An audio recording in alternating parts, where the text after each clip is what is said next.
Welcome, welcome, welcome. Thanks, everyone, for joining us. To our friends on the internet watching the stream, Facebook, Twitter, Periscope, Twitch. YouTube, Twitch. Yes. Well, I always mess that up. I need to write it down because I always forget all the different avenues we're on. I've been thinking the same thing. I need to write this down so it rolls off the tongue. Yeah. Whenever I have to say it. Yeah. But we've got a loaded show this week. Non-alcoholic brews have been a hot topic for us.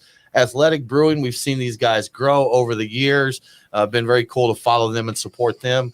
We have Bill Shufelt, co-founder of Athletic Brewing. Bill, how's it going today? Hey, great. Thanks for having us back on. Absolutely. Talk, sir. I'm doing well. How's everybody doing there? Good.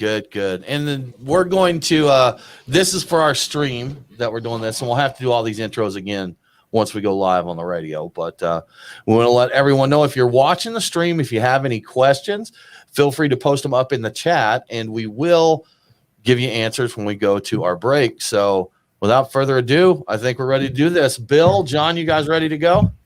Good to go. Yeah, let's do it. Chris, you ready? Am I ever, brother? Let's do it.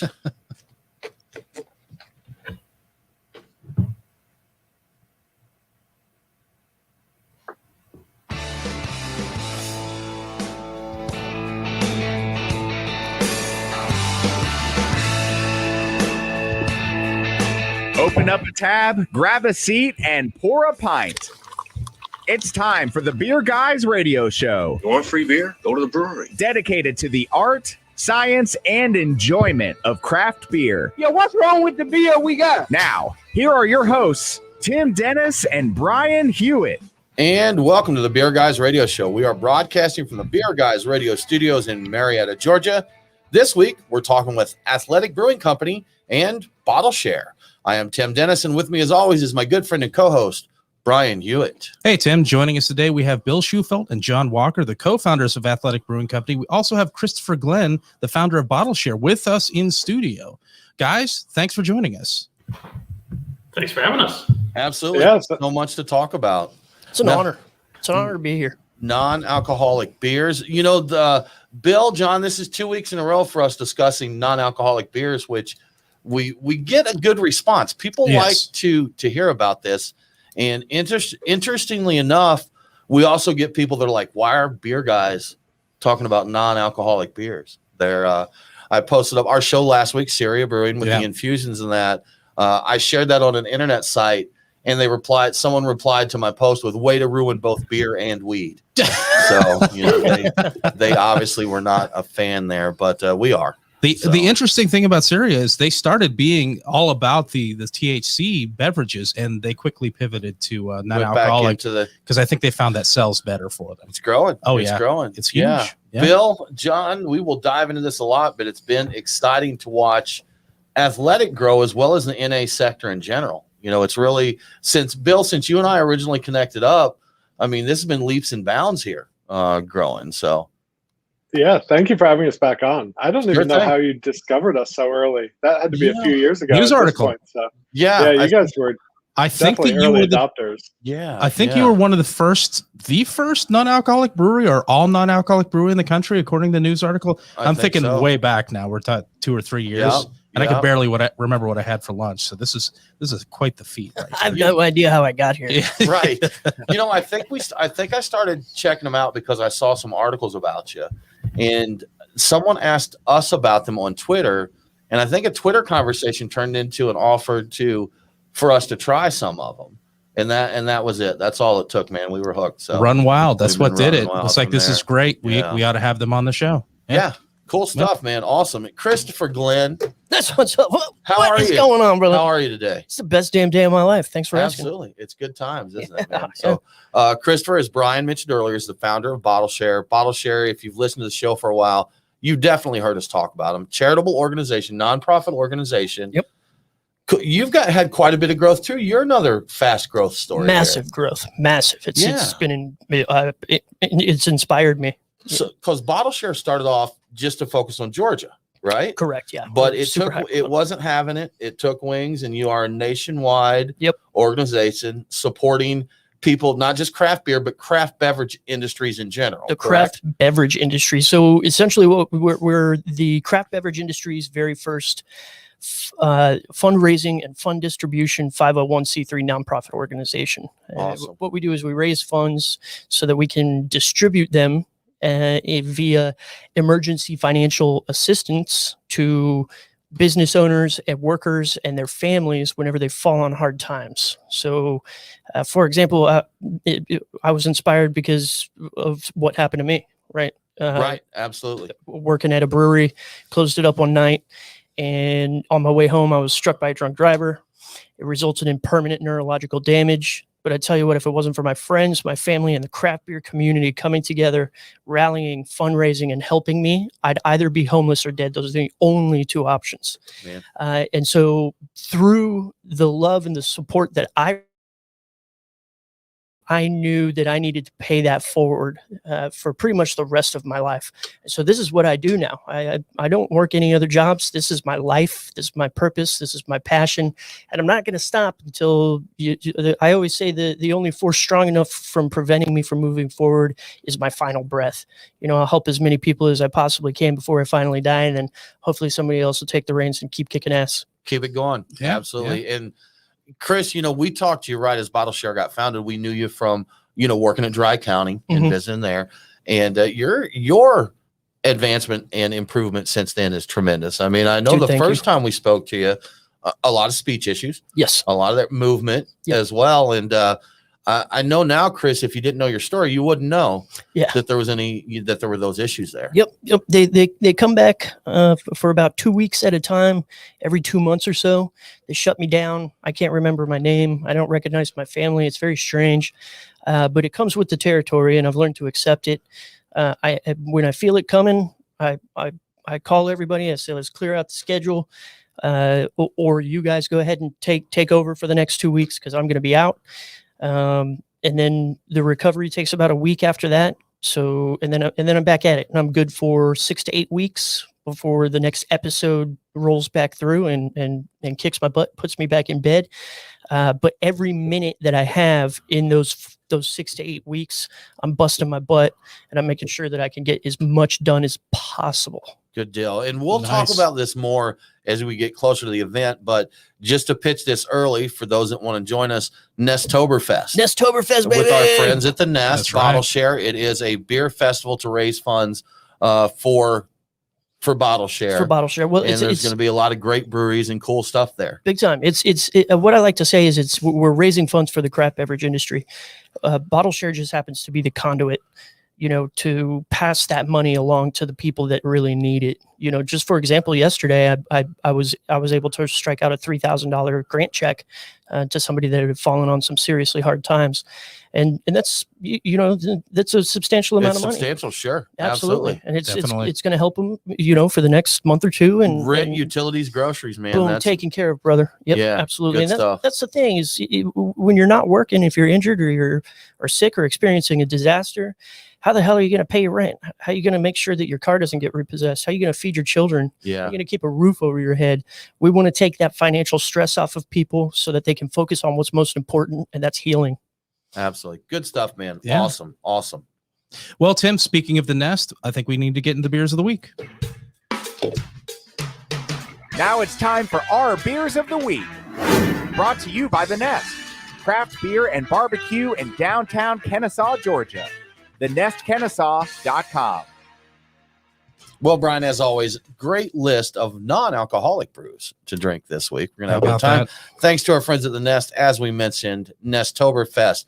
Pay attention for more info coming soon on our socials and on the show. It's going to be October 2nd. October 2nd. There you go. Mark your calendars. Yep. Well, we have got a good list. We've got some from Athletic Brewing. We have their Run Wild IPA, which we're sipping right now. The beer, I think, that connected us with Athletic I believe so. Brewing. So good stuff. We also have their All Out, which is a dark. This is a stout, right? Right, Bill? It is called an extra dark. Yep. Yeah. But there's some language around there that we have to be careful of, but that's what I figured. I figured it was one of those deals. Yeah. Can you just put it in quotes? Yeah. Just a stout. So. But anyhow, we're going to be sipping on that as well. We got a wonderful little care package from CERIA, Brian, that we talked to last week. And we have their Grainwave Belgian White, which I'm curious to taste and see how similar it tastes to a little Blue Moon there. We also have their Indiewave IPA, classic West Coast IPA style. Both non-alcoholic. Brian, I'm sorry, but no THC or CBD. Oh, man, come on. That we got here. No fun at all. That is it. Well, Brian, I think we got time for a quick news story. Why don't you tell us what's happening in the news? What's in the news? The beer guys have the scoop. Extra, read all about it. Time for headlines. Okay, according to Porch Drinking, Denver Beer Company has sold a Beer for Life NFT. In case you don't know what an NFT is, it stands for non-fungible token. It's some sort of magical, special, one-of-a-kind artwork that lives on the Ethereum blockchain. And I'll freely admit, I don't really understand them at all, and I suspect nobody else does either. But I do understand what the idea of Beer for Life is for free, which is what this NFT grants the owner. So it was sold for $9,200 worth of Ethereum cryptocurrency, and it grants the owner 4 beers a day every day for as long as they own the NFT, or they can just exchangeable, transferable, and you can bid on it if you would like. Non-fungible. Non-fungible. Just remember that. It is non-fungible. Okay. All right. So no fungi at all will be involved in it. So none at all. I wouldn't be surprised to see this change hands a few times, to be honest. Yeah. So I don't know, man. Maybe you got someone with dedication that just wants to get out there. It is one of their better customers, so they may hang out there. Maybe we can sell our old episodes as NFTs. Oh, that's not a bad idea. I mean, if they're selling tweets, you actually can. Yeah, 100% you can. Absolutely. Maybe not the episode, but the post on the website for the episode. Can I sell Brian as an NFT? I don't live on the blockchain, Tim. Sorry. Bill, are there any NA NFTs? Me and John could go so far down this rabbit hole, but I love the idea of Denver Beer Company. It's incredible. I just like to see that news. It's crazy stuff, man. Fun to watch. So, well, Brian, that's all we got time for right now. You are listening to the Beer Guys Radio Show. We do need to take a break, but we'll be back very soon to talk non-alcoholic beer with Athletic Brewing.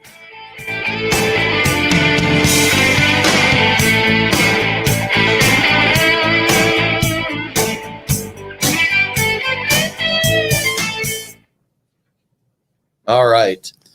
It worked out okay. You guys are all about the NFTs then, huh? You guys are on it. Oh, little tip, guys, don't bother muting because we've got the echo cancellation and the little bit of delay to unmute does impact the show, unfortunately. So gotcha. We'll have you there. Cool. We'll be good. We'll appreciate the conscientiousness of that, the consideration there. Zoom calls, it's a necessary thing. We had a bar owner connect with us from the tap room one time, and they were doing dish service, I guess, in the background, like loading dishwashers and that, and it was just all over the place. I think he was seriously at the bar with the staff working around him. Yeah, I've been trying to follow these NFTs, and I get the concept.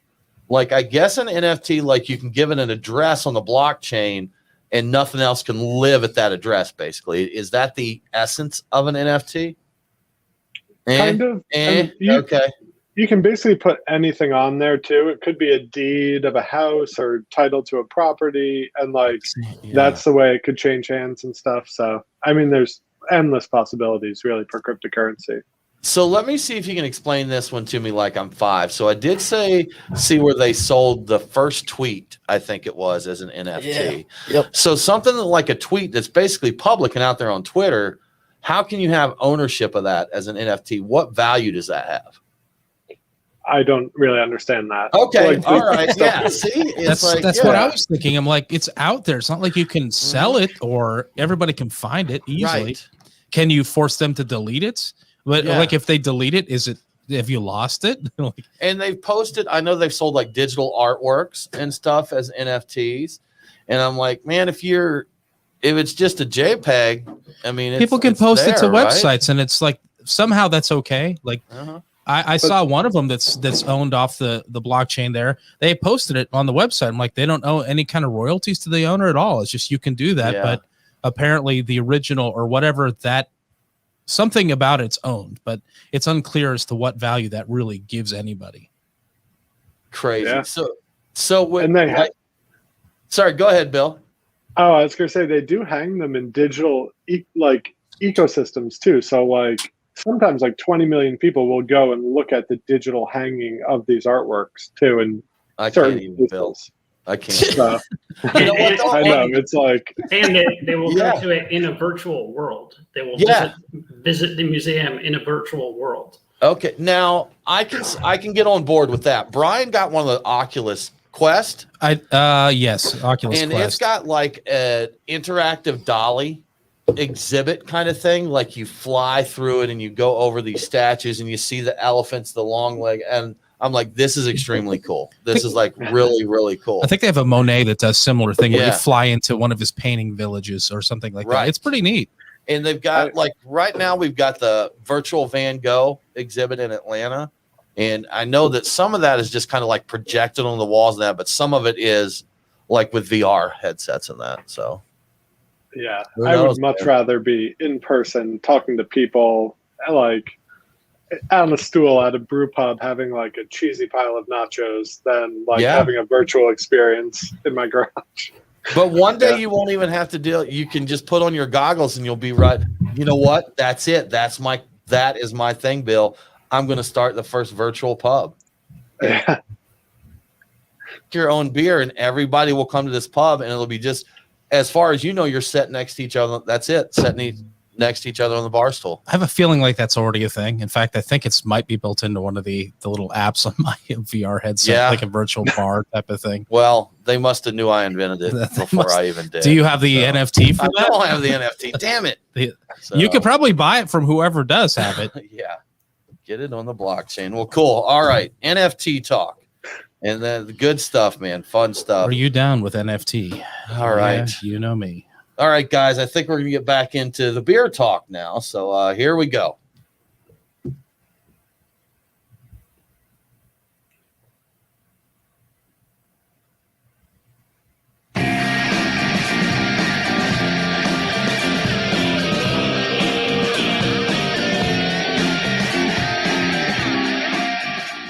Follow the Beer Guys on Facebook, Twitter, and Instagram. Roger. What's our Victor? Now, back to the Beer Guys radio show. Welcome back to the Beer Guys radio show. Remember, all episodes are available on demand. So if you missed the broadcast, get the podcast. Beer Guys radio is available on all popular and unpopular podcasting apps. Now let's get back to Athletic Brewing Company. Guys, non-alcoholic beer, we've talked a little bit about when we connected, a couple years ago, kind of the early days of Athletic, and really the start of the surge in popularity for NA beers in general. And, I think you guys have been a huge driver in that. But in the NA beer industry, over the last couple of years, Bill, have there been any big advancements in what's happening in non-alcoholic beer?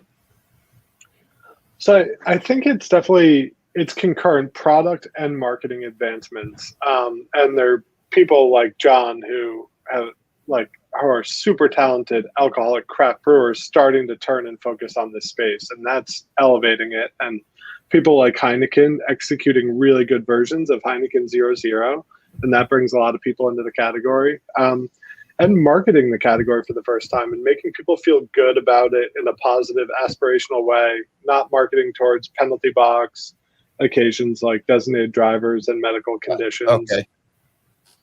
Yeah.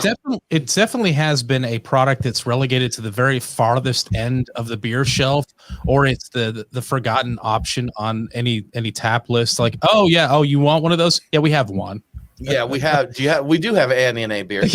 Bill, you bring up a good point, because I'll admit I've been kind of guilty of marketing it as the penalty box option, as you said there. Yeah. Like people, why drink NA beer? I'm like, well, sometimes you want to avoid the alcohol, or sometimes you could be the designated driver, pregnant women. So the story here, the message here is, it doesn't have to be that occasion. Just drink it, right? Yeah, I mean, beer is incredible, and beer occasions are amazing. They're with friends, they're with family, they're pairing with awesome meals. But unfortunately, beer in the modern life, or alcohol in the modern life, is so pegged to like 2 days a week and very certain hours of the day for the most part, we want to make great beer that you can have 7 days a week, any hour of the day, basically. I was telling John before, I had 4 different beers of ours yesterday at different occasions of the day. I had an IPA with my lunch. I had a coffee porter with my afternoon work. I went for a swim in the ocean in the afternoon and had a goes. And like each of those different beers fit a different occasion in my day. But like, had those not been non-alcoholic beers, I wouldn't have been able to have any of those in the middle of a Tuesday. Right. And I'll admit, during my day job, I'm in recruiting. I may have been on, Zoom meetings, enjoying an NA beer occasionally. Sometimes you just want that taste. You want to enjoy a beer, and I can't be getting tipsy and presenting my PowerPoint, Brian. Or you can. Because PowerPoints are really boring. Not with that attitude. I was going to say, if you're absolutely hammered, it might be the best PowerPoint presentation ever. Could be. Right. Y'all pay attention. My answer is like, why do you drink it? It's because it's beer. I drink beer. Tastes good, it's man. beer. So I drink it, Yeah. And, I'm well beyond the need for the alcohol in the beer. I drink it because I like the social aspect of it. I enjoy the taste of beer. So as long as there's an NA beer that tastes good to me, I'll drink it. Yeah, absolutely. That's it. That's a simple fact. So, well, John, I know Bill mentioned, coming over from the alcoholic world there. What made you decide to take the jump into non-alcoholic beer? I just kind of clearly understood the place and time for it. I was a young father and trying to be active and professional and wanted to do better and be present for my family. And I just, I thought it made sense, and I love the challenge of making one that tasted really good, because at the end of the day, I think the thing that we have in common is we all love these ingredients, but they weren't being expressed in the way that they should have. Right. So it was, a unique challenge too, to kind of overcome that and express our ingredients the way they should be. When the choices were things like Old Duels or Sharps or those, I think Caliber with a K was one. Oh yeah, I remember seeing that. So. Yeah. Get a keg of O'Doul's. Keg stands. Keg stands with O'Doul's, baby. Right. That's the quietest party ever. Yes. How you feeling? Fine. Great. Fine. Actually, I feel great. A little bloated, but great. You get pulled over. Have you been drinking? Yes, but let me explain here. Bill, the growth of Athletic Brewing is just absolutely tremendous. So if I see here up 500% since your launch, correct?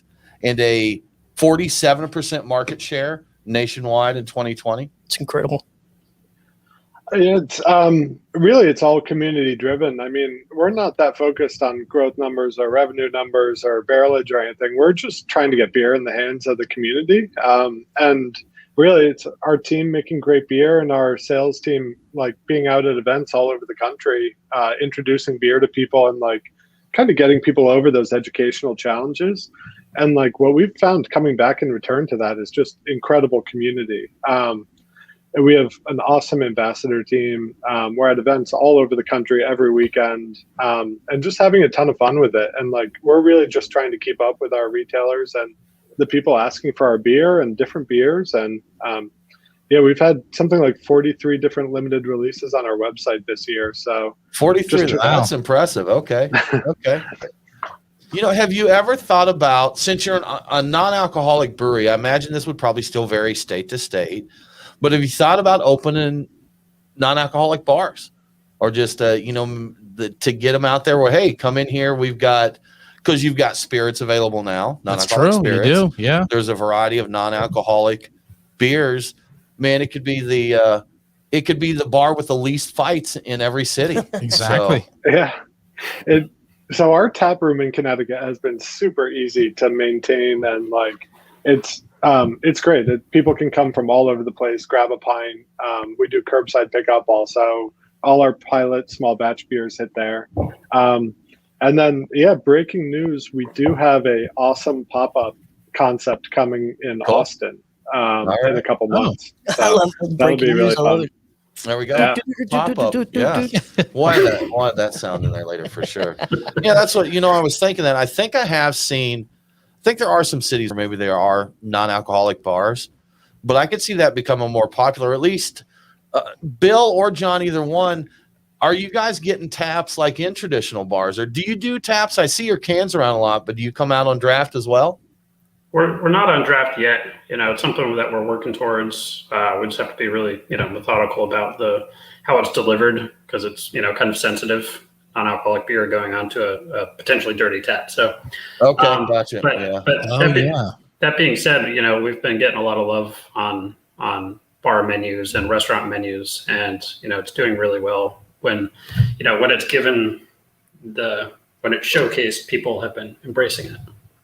Yeah, we've not, Bill. I think I shared on a text message I got with you not long ago. So one of our listeners, he's been listening for a long time, and he'd heard the show and heard us talk about non-alcoholic beers and about Athletic, but he was one of those holdouts, Bill.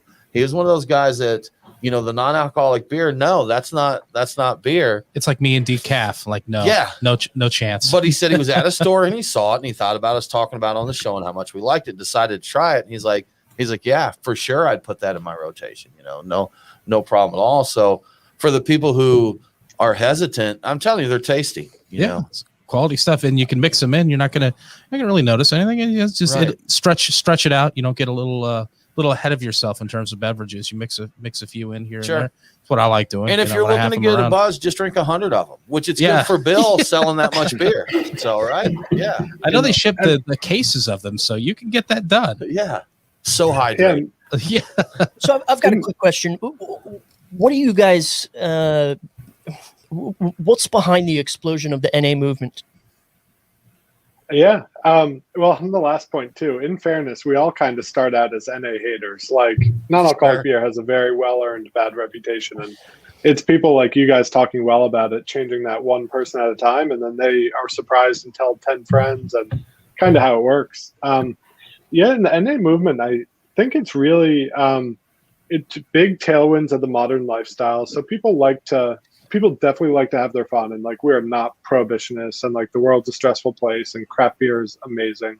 So we're not trying to take any occasions or cannibalize anything, but we do think we can take beer from like a 2-day a week to a 7-day a week offering. If you've got something that you want to feel good in the morning for, or you got to drive a car later, or you're with your kids or your family, or you just want a refreshing beer after you mow the lawn or something, like, non-alcoholic beer fits in almost every occasion. And so I think that's it, really. And a mix of just like product and marketing too, where this category had been just in the corner of a grocery store, not evolving for a quarter century, and like just begging someone to pay attention to it. So it's been really fun to try to change the stigma around it. Good stuff, man. Good stuff. You are listening to the Beer Guys radio show. We need to take another break, but we'll be back very soon with more from Athletic Brewing Company.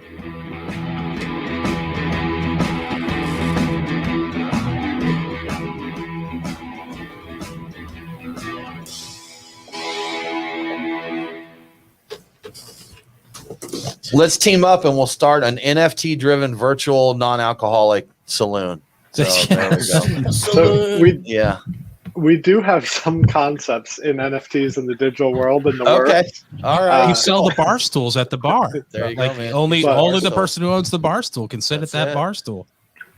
Hey, by the way, this beer is magically delicious. Right? Thank you. Man. That's it. Like we're talking about, better product out there available and more people getting to know about it. Pretty simple to say why it's growing, right? Yeah. And please, before I forget, send us all your addresses just so we can get everybody there. Well, no arguments there. Appreciate absolutely. It. Thank you. Yeah. We've got some really fun stuff this week, from like Blackbird Berliner Weisses to hazy IPAs and stuff, all dropping this week. So we've got a mango habanero. What's that beer, John? A mango habanero IPA? Yep. Okay. Wow. Okay. Yeah. I'll be sure to showcase your beers on all of our social media platforms as well. Yeah. Awesome. Oh, thank you, Chris. I mean, tasty. I want you guys to make a caffeinated non-alcoholic breakfast stout, like a coffee oatmeal breakfast stout. I want the caffeine, but none of the alcohol. I want if we're gonna open it up all the day to possibly drinking beer, I want that breakfast one For a little beer and donuts in the morning. That's right. Right, Bill? Like, I don't feel like hot. It's a warm day. I'm gonna start off cold. Yeah. We teamed up with Ryze Coffee on a collaboration stout. I think I might still have it in my garage. They might be 3 or 4 months old, but I'll send you a 6er of that. There you go, B. There's your coffee. All right, well, stout, there we man. go. There's your coffee stout. All righty. Did you see Bill Boyer wrote beer and donuts in the morning? Did. Yeah, we just put it up there. Sure I love did. it. Beer and donuts in the morning. Heck yeah. That's what I'm Belgian talking vodka. about. You can be responsible and have beer and donuts in the morning. Yeah, and responsible-ish. Responsible adjacent is what that is. In that case, the donut is probably the more evil part of that. Probably, of yeah. That combination. Didn't there. somebody give us crap about donuts? Beer and donuts We at one did. point? Yeah. We did. Getting hate for I that, actually too. saw that. We posted. We did a little sideshow called what the heck did we call it? Brews and News. Brews and News, yeah. And we said something about how coronavirus impacted the craft beverage industry. And this happened to be, this happened to be right at the time when all the places were offering little perks if you got vaccinated, free beer, free this, free that. So we did our show and we talked about the perks there. And someone chimed in, they were an anti-vaxxer. So, and they're like, sounds like, it's like beer and donuts and coffee. Sounds like a bunch of fat dudes sitting around trying to make excuses for some mystery drug.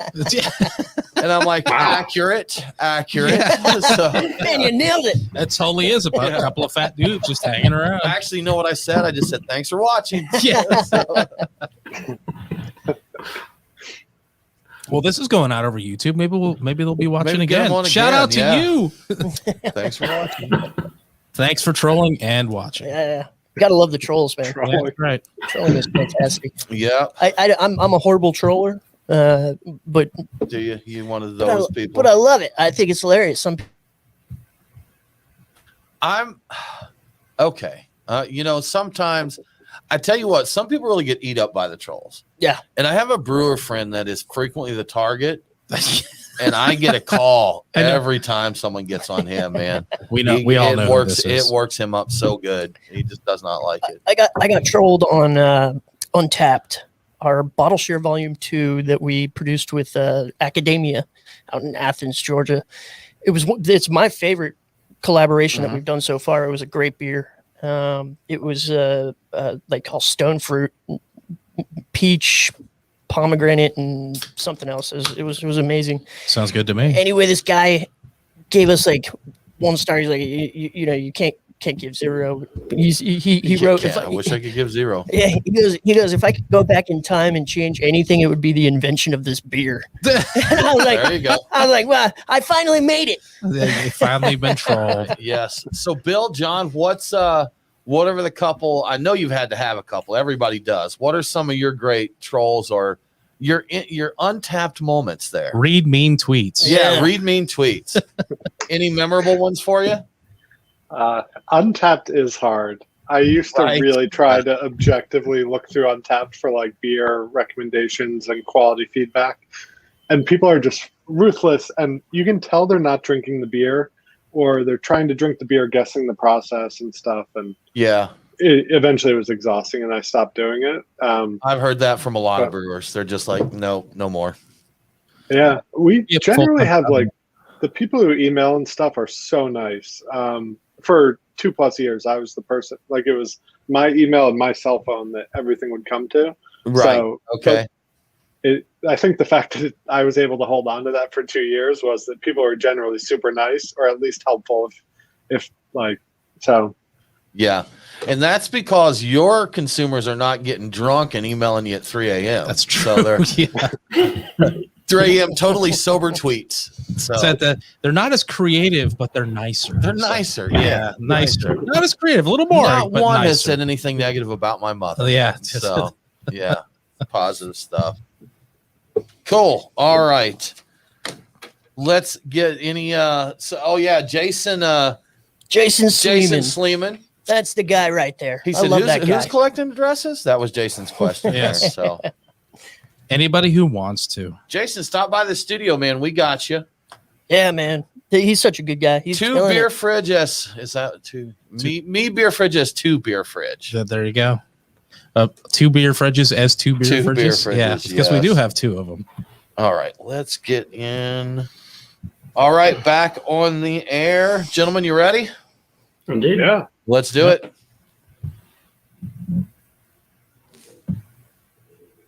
Hold on.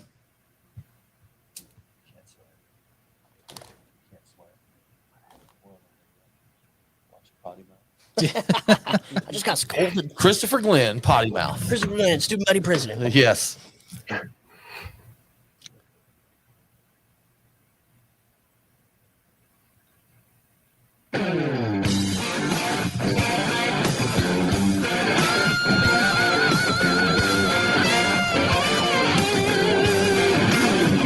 Follow the Beer Guys on Facebook, Twitter, and Instagram. Now, back to the Beer Guys Radio Show. Shake it back!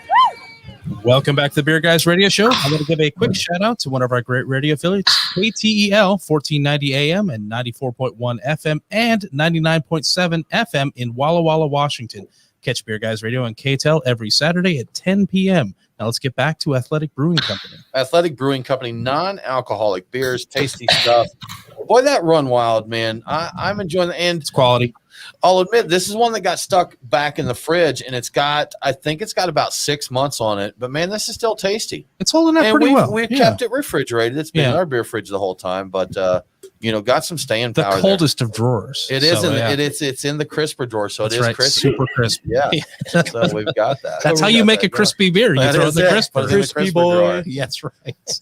Well, guys, we want to talk just some general non-alcoholic beer stats a little bit. We've looked at the numbers. We saw I saw some blog that wrote basically saying non-alcoholic beer was a flash in the pan, that nothing was going to happen. And they talked about the statistics and the market share in that. And I don't have it here. I meant to look, but it was something like 1.5%. Yeah. But that was up like 300%. And when you're talking billions of dollars, even having 1.5% of that of whatever is still a pretty substantial. Where do you see the potential for this to go with craft beer? And I know you don't have a crystal ball of non-alcoholic beers there, but what do you hope for? What potential do you see in the NA market in general? Yeah, and those stats are accurate. It is a small market, but it had been flatlined at under $100 million for over 30 years. And as of the end of last year, it was 230. So it's up 230% in the past 2 years. And it's up another 30% this year, with beer overall down like 5.5%. And it's, as much as people talking about seltzer and non-alcoholic beer, still growing faster. And craft non-alcoholic beer has grown over 300% the last 2 years in a row. So there's a lot of beer. People are asking for a lot of it. And we're not that worried about how big it is now. And we're not all about volume forecasts and everything like that. And we're not trying to race to grow, but there are very big tailwinds of health and wellness behind the category. And sure. Yeah, I guess actually some visual proof of construction going on. Show us there. Yeah. I didn't even realize this, but those are a bunch of new 300 barrel tanks we recently put in, and we got a lot of construction going on over there. We've got 14 new 400 and 600 barrel tanks going in out here in San Diego soon. So that's it. And you can't see this on the radio. You have to trust us that there are big tanks out there. Quite large tanks. Those are out there. So, sorry, bad radio. That's okay. But Bill, you're in the West Coast brewery. Is that correct? Yep, I'm out west. John's back east. And so we're got some movement there too. That's what I was going to say. So, John, I guess I'll ask you about that. You're expanding on the East Coast as well, correct? Yeah. So last Friday, we just officially signed our lease, thankfully, because we had ordered some equipment ahead of time. Okay. And, and the arrival date is coming up on us soon. We have a incredible new entire facility that we're going to be adding in Connecticut. So we're going to keep our original brewery and then add this new facility in Milford. And it's a 200 barrel brew house, and we'll have 150,000 barrels of capacity at the outset. Wow. That's bigger on the East Coast than on the West Coast, right? By a little bit, or is the West Coast keeping the pace with the East Coast plans?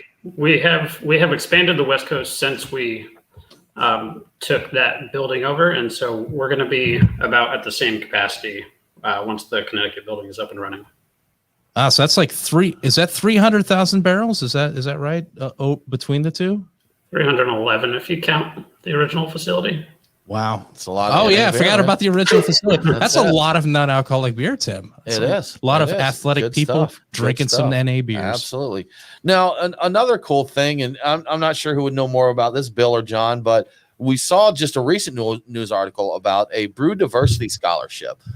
Can one of you tell us a little bit about kind of that program and what it does? John, Bill? Yeah. Whose question is this one? Who's the master on this one? So, yeah, definitely want to give credit where credit's due. This isn't totally an athletic venture either. This came out of New England Brewing, Two Roads, and Athletic in Connecticut. So between the three of us, we're funding 2 scholarships for 5 years, and Two Roads is doing all the practical stuff and teaching at their facility for the most part too. But yeah, it's a super cool diversity brewing scholarship program where we all talk about increasing diversity in the brewing industry, but we wanted to really start with education and give a very clear on-ramp for new people to come into the industry. And yeah, so we hosted our scholarship recipient a couple of weeks ago, and he's awesome and fired up for the opportunity. Yeah, and so this is through Sacred Heart University.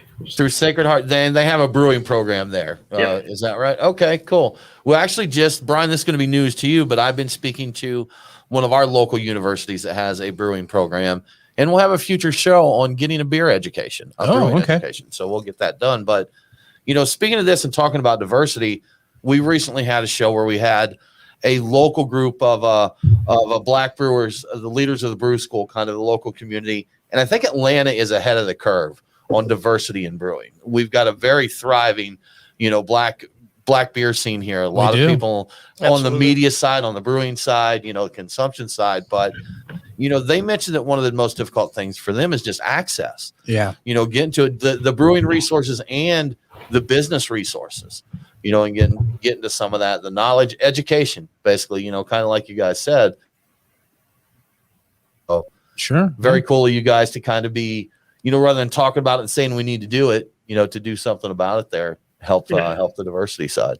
Yeah, we also did a collaboration in the recent past with Craft Culture, who's trying to do, they're on a similar mission. Right.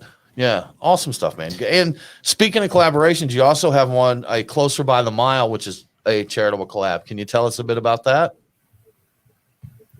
Yeah, John, do you want to talk about the beer first? Yeah, so the beer was designed, it's just kind of a really aggressive East meets West hazy IPA. It's just I'm trying to remember the name of the hop, but it's a special cryo hop that Yakima Chief made to just really kind of overpower the palate, if you will. But we found a way to balance it really nicely, and it's just a delicious, fresh, crisp, super fruity hazy IPA. On that note, I guess a question on the brewing. Do you find it more of a challenge to get things balanced without the alcohol in there, John? Is it? Are there any unique challenges other than the non-alcoholic part to brewing a non-alcoholic beer compared to its alcoholic counterpart? Yeah, I mean, it is challenging, but I think most of the challenges come from, the food safety end of it. We've got a super talented team, and we're always trying new things on our pilot systems and tasting together. So we're really good at finding balance together and expressing the characters of the ingredients. I think the most challenging part is in the food safety element. Have you found any styles so far yet that have been elusive in trying to nail? We're really close, but we're not quite there with NA beers, because I know you've got stouts. I've seen ambers, I've seen IPAs, and I'm like, well, I don't know what else there is, but maybe there's some other stuff. Lambic. Quads and lambics, maybe. Little unblended NA lambic out there. Saison. These are all kind of in the research pile. If we haven't tried them already, in San Diego right now, we've got some beer in a barrel. We're constantly trying new things, playing with wood and other stuff. So never say never. NABA. NAB. Is that what we're talking about here? BANA. Yeah. I'm wondering if the barrel Then throw character. bananas in there. It'd be BANANA. Yeah. So yeah. Isn't that a song? I think it is. I wonder if the possibly the wood character that extracted from the barrel. Now, if it's non-alcoholic, though, would it be extracting the same kind of wood character? That's a good question, because isn't the alcohol itself kind of key to pulling out character? I don't think so. I think it's just liquid exchange. Just liquid. Do am I correct there, guys? Does the alcohol play any part on what is extracted from the barrel? I think sometimes it's easier because the alcohol can act as a solvent to like help carry the vanillin character through. But gotcha. We're gonna do our best to extract it without it. Yeah, because with food safety, you guys don't have the benefit of ABVs there to help out, right? You got the hops, which I know have some benefit there, but extra precautions, because there's can't just make it 12% and throw it in a can. Yeah, you Brian. got the hops, you got the acidity of the beer, and then you've got the alcohol to help keep it clean and safe. So you lose one of those, you really open up the playing field to all kinds of fun critters. Messing up the format there. Yeah, huh? exactly. Good stuff. Well, we got a little bit more to talk about. We're going to have to take a break here very soon, but I think when we come back, we're going to dive into some of the cool experimental brews and stuff that you've done, some of the actual beers that are available at Athletic. So going to be a good time diving into that, Brian. Indeed. Yes, you're listening to the Beer Guys Radio Show. We do need to take another break, but we'll be back very soon with more from Athletic Brewing Company.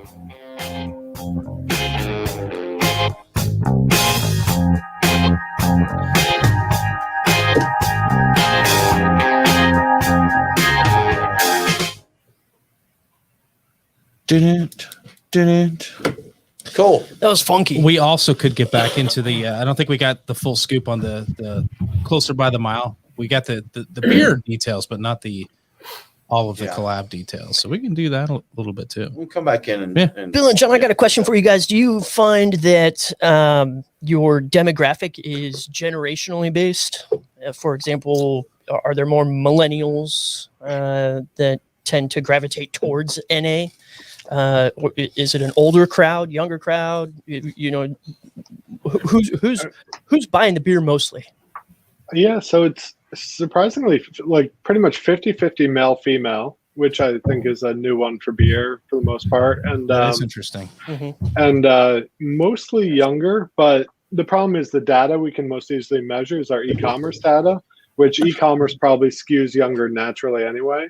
But yeah, so it's I'd say it's almost 80% of our customers are under 45 on e-commerce, but it's hard to tell if that's just who buys stuff online also, you know? That is a really fair point. If you're going by the internet, that's still for the youngins. Yeah. I know my dad won't buy on the internet. He's not putting his card number out there. Thanks, Tim. So my dad bought something on the internet one time and called his bank to let them know that he'd made an online purchase. True story. Love you, Dad. Love you. You know he's not watching this. It's on the internet. He's not seeing it, man. I'm safe. I am safe. That's funny. You should have just used Ethereum. Yeah, that's it. Yeah. The NFT for Dad there. Here you go, guys. We got a question for you from Bill Boyer. So he'd like to know, are you doing wine or bourbon barrel that still make it non-alcoholic? I'm guessing neither. Am I right? Is it just wood? It is. Yeah. Sorry, you go, John. Oh, no, I was going to say, so it is we have some tequila barrels that we're playing with. And at the end of the day, you know, if it's not in spec, it doesn't go out to the world. So yeah, but the barrel's been drained and cleaned just as you would, you know, want to do with a normal clean beer too. So you're not looking for super wet barrels like some brewers are. Like we want real wet, wink, wink, where there's like a half a gallon pint still in there. Yeah, that was called the preacher's share. The preacher's share. That's it, man. Yeah. Devil's cut, angel share. Yeah, well, if it was properly drained out and cleaned out, there's so little minimal. Yeah, you're like, what are they? Is it 30 gallons in one of those? There's 50. Oh, they're 50, right? 50, 53. Yeah, that much. Yeah, barrel and barrel are different. Yeah. That I was just realizing that they're not quite the same thing. Right. Yeah, there's so little, just a little bit on the surface area, and you've got 55 gallons of solution. The impact it's going to make is if you didn't leave it super wet, it should be really minimal. That's what I would think. Have you guys measured? I mean, how much does it impact ABV over a full batch like that? We have yet to see the end result. Okay. All right. So that's an in-process experiment there. Okay. Yeah. It comes out as 10%. They're like, oh, crap, this didn't work out. Oops. Non-alcoholic beer, alcoholic barrel. Yeah, So, quickly dump it out before somebody sees us making alcoholic beverages. Yes. Yeah, conditioning is really tough in non-alcoholic for sure. I could see that. Yeah. Sure. Yeah. Letting it stay out there. And How do the adjuncts work with NA beers? It's all the same as normal brewing. You know, our facility it's just like a standard brew house, so we use all the same stuff, fruits, malts. hops and malts and So adjuncts. when they're adding puree, they just puree it up and dump it in. You know? NA puree. NA puree. BANA puree. BANA puree. Right. Oh, Are you sure that beer is non-alcoholic? So, they're just crazy. They're just, what'd you say? He said, y'all are dorks. Yes, this is facts. Correct. Facts. That is absolutely Facts. Fair. true. All right. Called out. It's all good. 50 hop IPA, huh? Yeah. All right. That we'll has talk to be 50 hop IPA. that has to be then. asked about.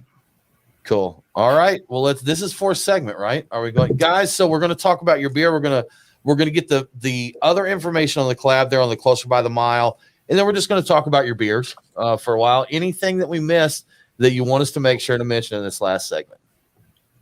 We just launched Georgia too. That's right. We did. I think that's actually what's prompted us to talk is like, hey, Cool. Let's do this. So we'll mention that. Let's mention the Bottleshare collaboration with Athletic. Oh, go ahead. Preactive there. Proactive, preactive. And that's the cool thing. We have yet to break. So first off, I've wanted to collaborate with an NA brewery. A couple of people on our team actually have mentioned it as well. So it's something that I've been looking into. Secondly, we have expanded out as far west as Colorado. We haven't made it out to the West Coast, to the West Coast to California yet, and that's a market that is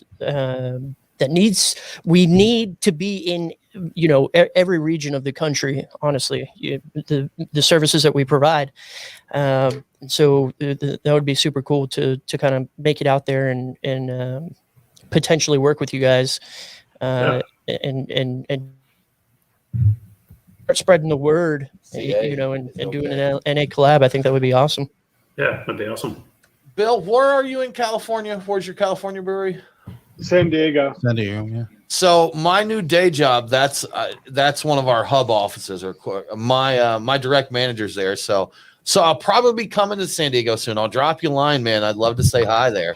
See your space. So, Get a tour of the facility. We'll come see. We can grab a bite at Bell's Point next door. Cool, It'd be man. awesome. All right. Yeah. There we go. You could do lunch there in the tap. I assume you have a tap room in the San Diego facility. We're just production here, but just Bell's Point production. is a killer tap room across the street. Okay. Cool. All right. Just stand out in front of their tap room drinking your beers. Is there any plan for a San Diego tap room, or are you just going to stick straight production there? Probably pop-ups. Okay. We're just probably not in the best location for a tap room up here. Okay. Gotcha. Yep. All right. Cool. All right. Let's Makes do sense. it.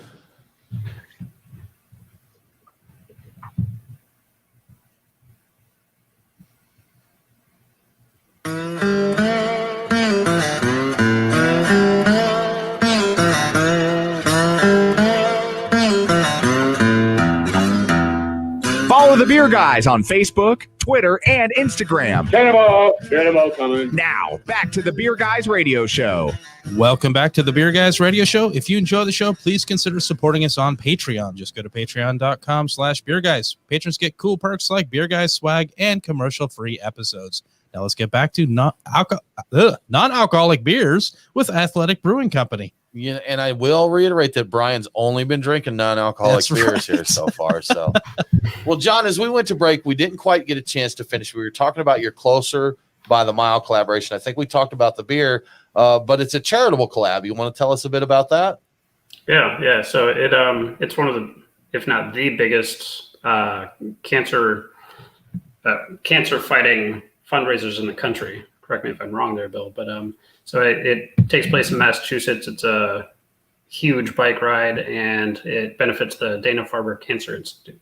Very cool, man. I love seeing beer doing good stuff. That's right. Chris, so cool. you're on board with that, right? Am I ever? Yeah, good stuff. Good stuff. Well, guys, we want to talk to you about your beer. And Bill, distribution-wise, I know that, again, as we've talked over the years, you've stretched out more and more and more.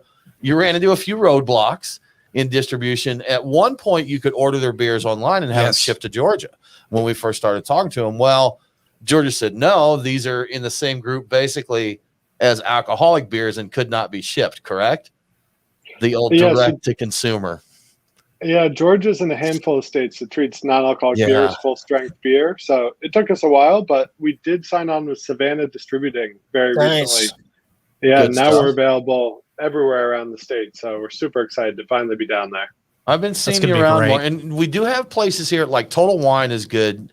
They've got a large NA section there. It's surprisingly big one. It's pretty good. Cool to see that out there. And so are there any states you're not into yet, or how long before you take over the world, Bill? We've got about 15 states left to fill out the country. Yep. But we're available on e-commerce in almost all states. Are you available internationally? Have you started getting into those markets? Because I know there's some markets out there that are huge for non-alcoholic beer. Yeah, so Europe, for example, is 30 times the size of the U.S. non-alcoholic beer market. So we've started. We're live in Australia, Canada, the UK, and we're going to be going country by country in Europe in the second half of this year. We are sponsoring. We're the official non-alcoholic beer of Ironman worldwide, so we are at the finish lines of all those races. Wow, that's awesome. Even if we're not selling beer there yet. I did see a picture of a giant inflatable Run Wild. I think that was near a finish line. Awesome. So I'm like, hey, that's pretty cool. They're with the Ironman. That is pretty cool. Good stuff. Quick question: out of those 15 states, is there one specific state that you like really want to get into? Yeah, a lot of great beer states. Georgia was a huge one to knock off. Minnesota is a great beer state. Utah is a really outdoorsy culture, and like just tons of people asking for it in Utah. Give them Mormons their non-alcoholic beverages, right? And they're kind of used to lower ABVs in general because for a long time they had a different cap than everybody else in the country. So, in those states where there's just like healthy outdoors, like all seasons up in like Park City, Salt Lake City, people are out and about everywhere. So those kind of places, our beer sells really well. I could get that. I have a good friend that lives just outside of Salt Lake City, and guys and granola girls, the kind of hippie outdoorsy, everything's outdoorsy. Let's hike. And because it's gorgeous to be outside. There. Oh yeah. So good stuff. Well, guys, let's talk some about your beers. John, pilot program beers. You guys have launched a lot of one-offs or experimental new beers this year, right? Yeah, we have an extremely creative team, and we are fortunate enough to have the facilities that allow us to really play as much as we want. So, I think that we've released on e-commerce this year alone, we're somewhere in the 43 to 45 different limiteds already. That's impressive. How many of them have lasted longer than an hour before selling out? They all go pretty quick, but we did catch wind that it was disappointing to a whole lot of people when we kept running out. So we making more. Yeah, we've done a better job at making more so that more people can get it. Because 2 hours, Tim. 2 hours. That's it. Bill used to field all of the feedback, so we wanted to cut that down. Yeah, like you said, most of the emails are nice, right, Bill? Most, not all, most, right? Yeah, we used to release beers, and they would sell out in 30 seconds, and then the phone would ring for 6 hours. And, yeah. Well, I know one of the first ones I tried to get, I think it was a fruited goza, and I'm like, okay, I've got to try that. I really want to try an NA, fruited goza. And seriously, by the time I got the email, clicked on the link to go to the site, it was gone. So it's like Black Tuesday. It's like back it in the is, day. man. Yeah. It is. The opposite extreme. Instead of 20% alcohol, Right. it's less than 0.5%. Yeah. I don't get Tuesday. Yeah. And I don't get mad about that stuff anymore because I know how the beer business goes and that. But good for them, man. Good that they're so good that you're selling out like that. So. Yeah, that happened that's to me awesome. yesterday. One of my favorite beers every year is our Blackberry Berliner Weiss that we released yesterday, and we're going to release again in 2 weeks. And I saw it and I logged in and I missed it, and so I hit John and I was like, John, I don't want to bother the e-commerce team, but do you mind sending me a 12-pack? Been there, Bill. I've been there, man. I know the feeling. I was going to ask what the most recent one. So the Blackberry Berliner is the most recent. What was the one before that? Probably the Raspberry Goza right before that, I think. That sounds awesome. Cool stuff, man. Yeah, it's good. And are these part of your fruit stand series? Because I know you've got a couple series that you do now, right? Yeah, so we've got the fruit stand series. We do a single hop series. We did a play on the single hop, which was called Two Trellises. So we showcased two together. And then past that, we're just kind of opening the doors for the brewing teams to either collaborate or just come up with individual recipes. So we released a Mango Nata. That was our spicy Sabro mango IPA. That was a collaboration between two folks on both coasts. Good. Speaking of collaborations and that, I know, Bill, I'll be honest, when we first started talking about non-alcoholic beer, each NA brewer that we talked to seemed to be very protected of themselves. And it didn't seem to be quite as collaborative maybe as the boozy side. They wanted to protect their processes. Protecting the turf, and what they were doing. How's the NA beer community going now a couple years later? Is there more collaboration, intermingling? Are there gang wars? What's happening out there? Who has the trident? Yeah, I think there's a lot of collaboration. So it's tough from a lot of reasons. There's a ton of collaboration on the food safety side. John and I are picking up the phone pretty much every week, talking to brewers getting going on the NA side and just sharing what we've learned about food safety and quality and trying to educate on that side of things, because it really is the hardest part of everything. On the production side, it is tough. Everyone makes their non-alcoholic beer seemingly a different way, and there are technologies that you can kind of plug and play and use too. It is tough after we've put in so much research and development and investment into our process to fully open the door on that. But we are generally fans of having better beer out there, because the biggest risk to the category is either having people go to the shelf and grab a beer that's not good and then never go back to the shelf again. Sure. Or even worse, someone who has a sensitive condition, is a recovering alcoholic or pregnant or something, and they grab a beer and it's not food safe or something. That's the nightmare scenario too. So we're definitely trying to share a lot of those learnings. That's cool, man. You mentioned recovering alcoholics, and that's something kind of close to our mission. We're developing a program for people that folks that are either suffering mental health conditions or dependency issues. Yeah. And do you guys get a lot of that? Do you have a lot of feedback from folks that are saying, thank you so much, this really helps? I am a recovering alcoholic and this is something that I can get behind. Yeah, for sure. I mean, there are 15 million Americans with alcohol use disorder, and that's only documented. So there's probably far more. And while we don't specifically market to recovering alcoholics, because we try to frame everything in a positive, aspirational way, of course, and not have that be something that's anonymous. And so we do want to be accessible, and we know people will find us on quality alone. But yeah, I think that's one of the places we have our biggest impact is people who are formerly shut out of social situations, relaxing with a beer and watching a ball game, things like that. We're welcoming them back into the beer world and those occasions and everything. And anyone who's comfortable with the taste and smells of beer and stuff, of course. That's a beautiful thing right there. I have to ask before we run out of time about this 50 hop IPA. Okay, I do need to hear about this. Please tell me about 50 hop IPA. So this was Jim's baby. So Jim is he's a lead brewer in Connecticut, and he was like, oh, well, let's just try throwing all of the hops in one beer. And so we're like, all right, this is your thing.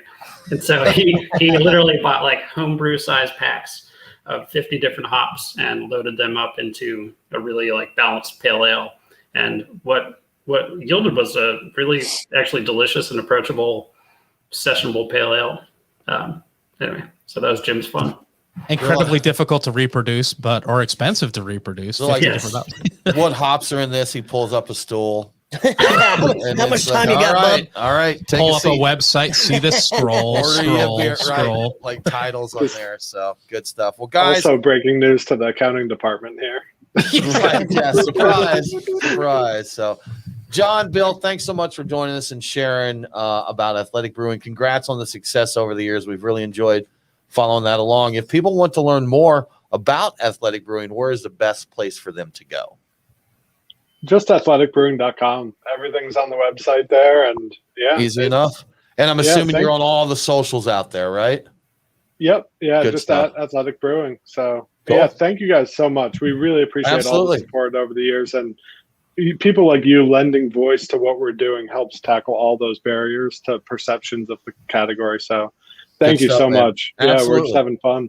Yeah, Yeah, good that's awesome. times, man. Good times. Christopher Glenn, Bottleshare, thebottleshare.org, correct? Thebottleshare.org. And you're on the Facebooks and the Instagrams Absolutely. as well, right? Bottleshare official. Good deal. Check them out. Yep. Check out their mission. It is good stuff. Awesome, guys. Well, Thank you so that much. about wraps it up for this episode of the Beer Guys Radio Show. Join us next week as we talk to Wandering Soul Beer Company. Thank you so much for tuning in. Have a great week, and don't forget to drink local. Cheers.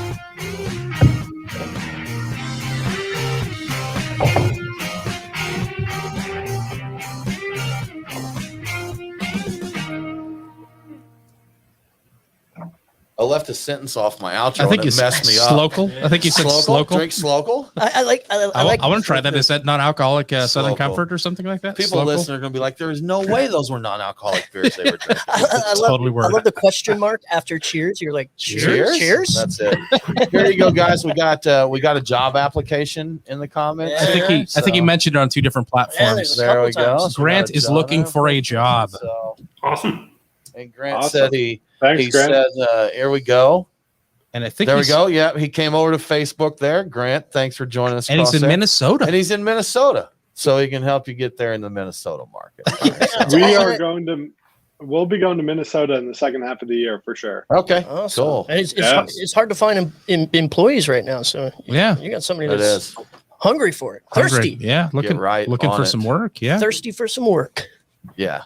Yeah. Man, these are, again, Bill, we've talked about it before, but you're right. It's these NA beers are tasty now. You're not, it's not a punishment. You don't have to grab a Sharps and O'Doul's or a Texas Select, which was my first Texas non-alcoholic Select. beer. Oh, yeah. So, you commented earlier, Bill, I'll agree with you that Heineken 0.0, if you like Heineken, they really nailed that. They absolutely it's, did. It's They really did. on point. So, and I've heard Bud drinkers say that the Bud 0.0 is a good one as well. Oh, So, no kidding. I've not Yeah. tried that one, but yeah. I think the Heineken one, they actually used a special yeast that produced ferments out. I believe that's what they did to achieve that. I think. I'm not 100% cool. sure, but I believe Yeah. so. We have one of the stations we're on, WVFT in Tallahassee, Florida. The weekday morning DJ there, Greg Tish. He just went. He actually had a day count recently, but it was like 6 months ago. Quit smoking, quit alcohol, went vegetarian and that. But he was just saying, he's like, man, there's so many good NA beers out there right now that it made this a lot easier to do. He's not missing beer because he can get a beer, and still Yeah. avoid the Very alcohol. cool. So, It's looking We'd super love to healthy send right him now. some. Yeah. Yeah, we'd Okay, love to we'll send him some connect you. beer if Yeah. you want to ping us. yeah, we'll connect you up, man. Yeah. He's a good dude. He's a big supporter of the show. Tallahassee's a good market for us there. Absolutely. Yeah. So good stuff. Guys, thanks again, man. Great chatting with you. Show will go out. Actually, you know what? Let's wrap up our stream and then we'll close everything out. Everybody on the internet, thank you so much for joining the stream. We appreciate it. Heck yeah, man. If you have any more questions, email us, drop us a line, catch us on the social. We'll be around there. Thanks for tuning into the show, and we'll see you next week. Cheers. Take